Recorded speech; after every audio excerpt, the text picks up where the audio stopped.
Hi, and welcome to the 2020 Economic Preparation and Recession channel. I'm your host, Tony. Thank you for joining me on this weekend edition, August 15th, 2020.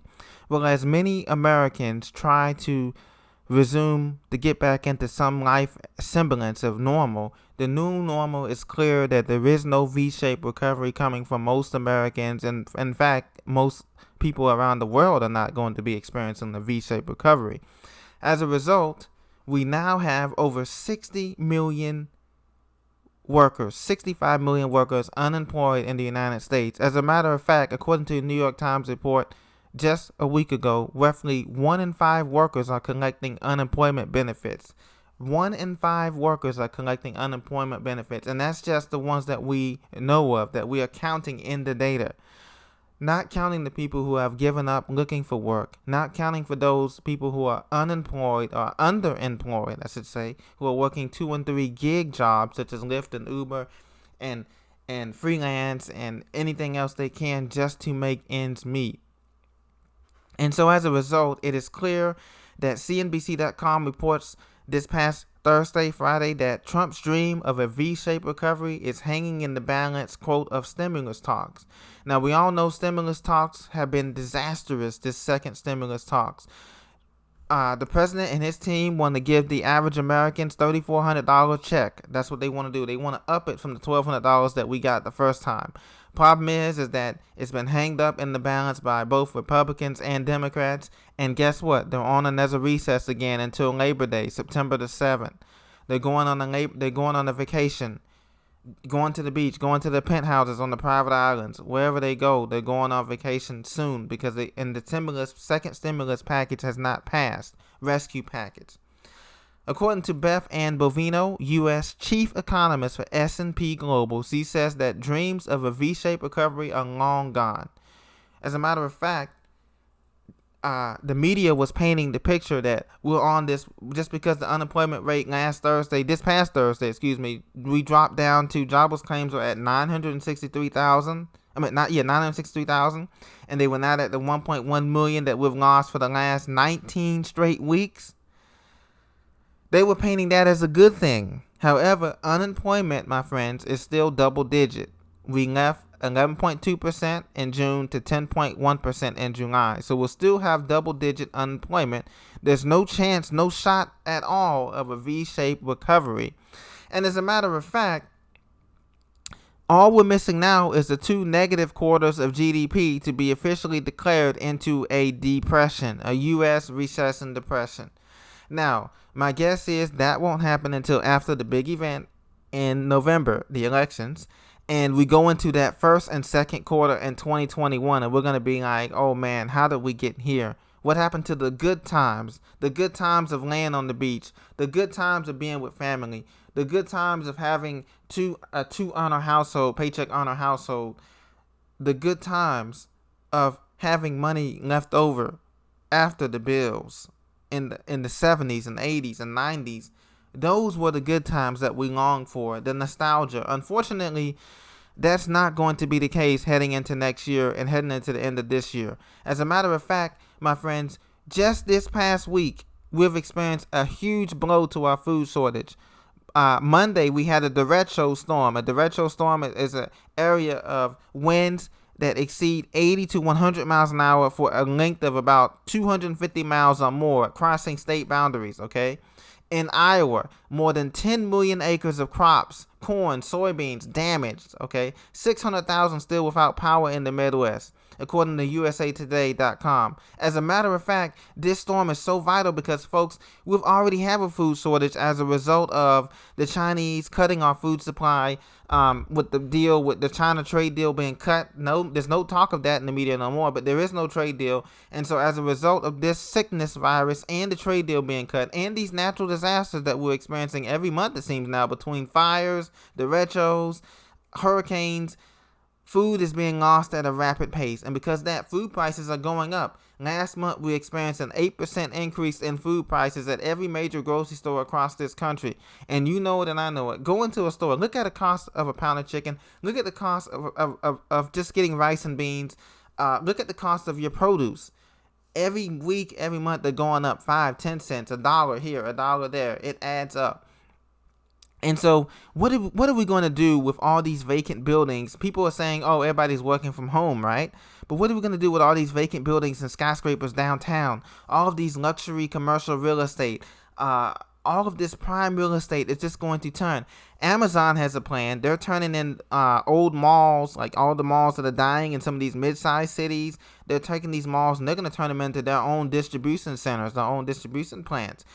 But what about for those folks who can't work at Amazon, a distribution center, or do not want to work at an Amazon distribution center? What about for those folks whose jobs are going to be replaced by robots and automation in these stores like Walmart and Kmart and Sears and all those stores that are bankrupt and these stores that are going to be replaced by automation and robots? The truth is, the V-shaped recovery never was a pipe. It was a pipe dream. All of these jobs are not coming back. We have 65 million workers and growing. And so the V-shaped recovery never was a recovery at all. And so as a result, we're going deeper and deeper into a depression. And that's why I'm so adamant about everyone getting prepared. And the best way to get prepared is by being self-sufficient as much as you can. Buy durable clothes, buy durable food that's going to last 5 years or more, canned goods. Continue to work on your survival skills. Continue to educate yourself. Continue to read. Continue to grow your knowledge base and skills, because we're going to be from Americans. We're going to go from a country of living, between cities and cities based on our jobs, to being a more nomadic lifestyle, like in the Great Depression, where we're going to have to actually move from state to state to be able to get the best conditions, because we're going to be going into this depression, and it's already gradually happening now. You can see people are moving. The number one reason why people move, besides jobs and family, is because they're looking for a better economic situation, a better cost of living, a better way of life. And that's even so for people who are coming into this country from other countries, because economics. We want that too here in the States. Unfortunately, the top upper 1% of this country that controls all of the money and all the supplies do not want that for us. So we have to create those conditions for ourselves to be self-sufficient, because they're not. Once the stimulus check ends, Congress is going on recess till September the 7th. Labor Day. That means that the second stimulus checks, if we do get one, is going to be in mid-October, October the 1st through the 15th, if we receive one at all.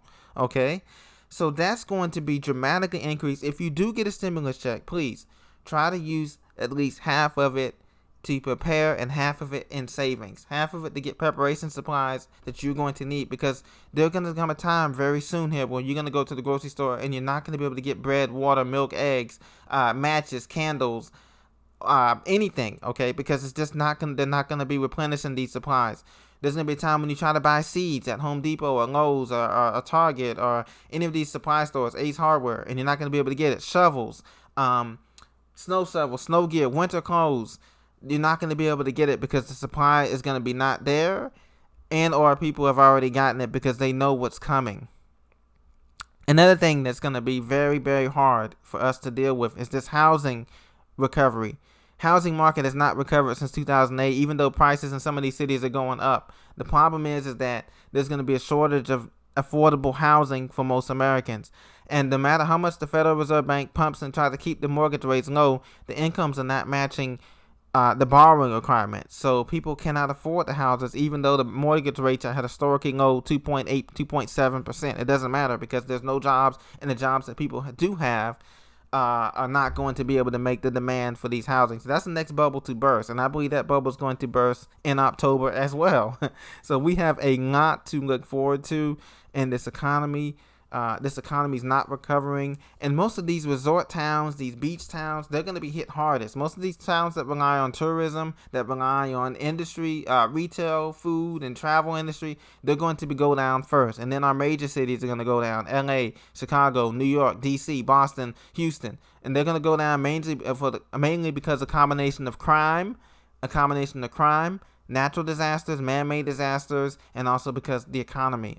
When you have 1 in 5 people not working, there is going to be a lot of crime happening. And that's why the people are preparing the National Guard. These states are preparing the National Guards. They're getting ready, they're gearing up for a lot of civil unrest. And this sickness is not going away. So we can expect this sickness to last through 2022 at least, because the vaccine if they make a vaccine, it's not going to be 100% effective, guys. I hate to bust your bubble, but the flu vaccine is only 50% effective. So what makes you think that this vaccine that they're going to magically give us or magically prepare that's free, that they say is going to be free now, the government says it's going to be free.